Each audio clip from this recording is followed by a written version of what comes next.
Salut à tous, comme chaque semaine, on se retrouve pour analyser le trailer et les sneak peeks du prochain épisode de The Walking Dead.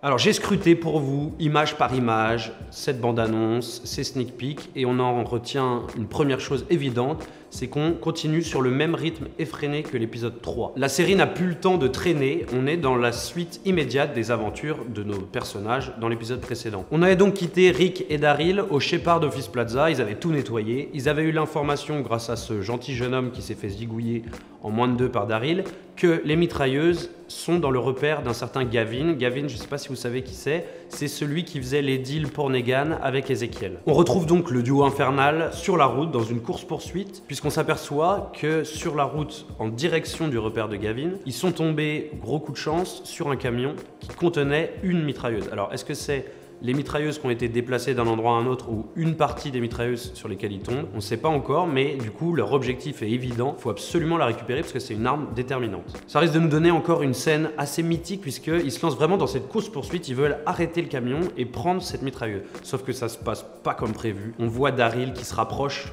très près du camion, sauf que celui-ci s'ouvre et déploie une mitrailleuse et à partir de là ça le fait chuter, etc. Ça risque d'être une vraie scène de combat, de course-poursuite et ça on adore dans The Walking Dead. Ça semble en tout cas faire écho à une scène qu'on avait déjà vue dans un des trailers et qu'on n'a pas encore vue dans la série, qui se déroule sur cette même route où en fait on voit Rick marcher, le visage ensanglanté, et derrière lui Daryl qui s'enfuit en moto. Donc on peut penser qu'ils sont arrivés à leur fin et qu'ils ont réussi à arrêter ce putain de camion. Donc comme je l'ai supposé, Rick et Daryl semblent se diriger vers le repère de Gavin, un des lieutenants de Negan. Et c'est là où justement Carol et Ezekiel sont dans de beaux draps puisqu'ils ont été accueillis, et c'est un peu le twist final de l'épisode 3, par une gentille mitrailleuse qui a réduit leurs troupes presque à néant. À partir de là, on suit donc les survivants et surtout beaucoup Carol qui est un peu en mode infiltration, Splinter Cell, Assassin's Creed, dans ce repère pour essayer d'atteindre cette mitrailleuse et la prendre en sa possession. Alors on sait pas trop l'état des troupes justement, on ne voit pas Ezekiel, on sait pas, parce qu'on sait qu'à la fin de l'épisode 3, il est sauvé de justesse par ces hommes qui se jettent sur lui pour le protéger et donc se sacrifier. Carol, elle est livrée à elle-même dans le bâtiment et elle essaye d'éliminer tant bien que mal les hommes, mais ils sont quand même hyper nombreux et c'est un des sneak peeks où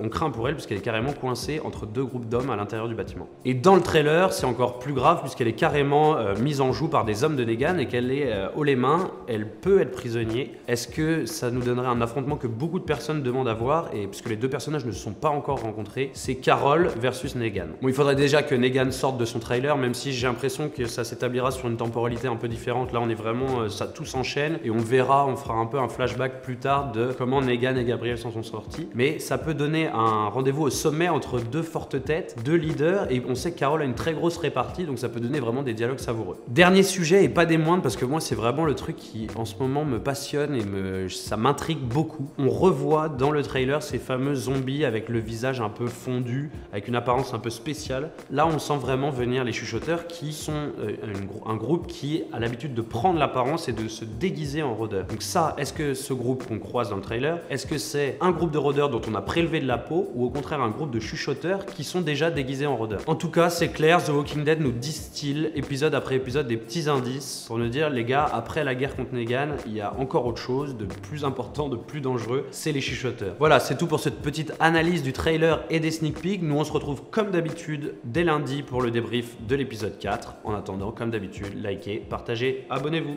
Ciao!